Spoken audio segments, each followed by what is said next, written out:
Umakanta academy English মাধ্যম স্কুলে বৃহস্পতিবার এক বর্ণাঢ্য বাল বৈজ্ঞানিক প্রদর্শনীর আয়োজন করা হয়। এদিন ছাত্রছাত্রীরা মোট ৪৯টি ভিন্ন ধর্মী বৈজ্ঞানিক মডেল উপস্থাপন করে তাদের সৃজনশীলতা এবং উদ্ভাবনী চিন্তার পরিচয় দেয়।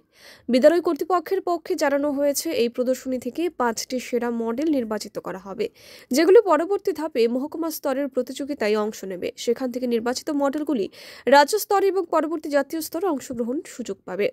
বিদ্যালয়ের শিক্ষক এবং ছাত্রছাত্রীদের মধ্যে এই প্রদর্শনী ঘিরে ছিল প্রবল উৎসাহ এবং আনন্দের পরিবেশ। আমরা উমাকান্ত একাডেমি ইংলিশ মিডিয়াম স্কুলের পক্ষ থেকে আজকে আমাদের এই যে বালবাটিকা প্রদর্শনী, এটা আমরা প্রতি বছরই করে থাকি। এটা অ্যাকচুয়ালি এবার হিউজ পরিমাণে আমাদের বাচ্চারা অংশগ্রহণ করেছে এই মডেল নিয়ে। প্রায় ৪৯টা মডেল আমাদের এখানে এসছে আজকে, এবং এখান থেকে আমরা 5টা মডেল সিলেক্ট হবে। এই 5টা মডেল চলে যাবে ডিস্ট্রিক্ট লেভেলে। এবার ডিস্ট্রিক্ট লেভেল থেকে যদি সিলেক্ট হয় ওরা স্টেট লেভেল যাবে, স্টেট লেভেল থেকে ন্যাশনাল লেভেলে যাবে যদি সিলেক্ট হয় আর কি।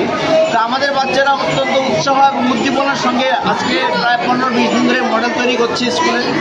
আজকে আমাদের এই ফাইনাল প্রদর্শনী, এবং আমরা এখানে আমাদের মধ্যে উপস্থিত হয়েছেন আমাদের ডিস্ট্রিক্ট এডুকেশন অফিসার, উপস্থিত হয়েছেন শিশু বিহার স্কুলের প্রিন্সিপাল, হয়েছেন উমাকান্ত একাডেমির বাংলা মিডিয়ামের প্রিন্সিপাল, এবং আমাদের মাঝে আরও কর্পোরেটর মহোদয়া উনি এসছেন, জাহ্নবী ম্যাডাম। তো আজকের এই প্রোগ্রাম থেকে আমরা একটা বার্তা দিতে চাই যে শিশুরা যেন বিজ্ঞান মনস্ক হয়, বিজ্ঞানের প্রতি তাদের আগ্রহ করে, এবং তারা যেন নিজেরা মডেল তৈরি করতে আরও উৎসাহিত হয়। এটাই আমাদের উদ্দেশ্য। স্যার, আপনার নামটা?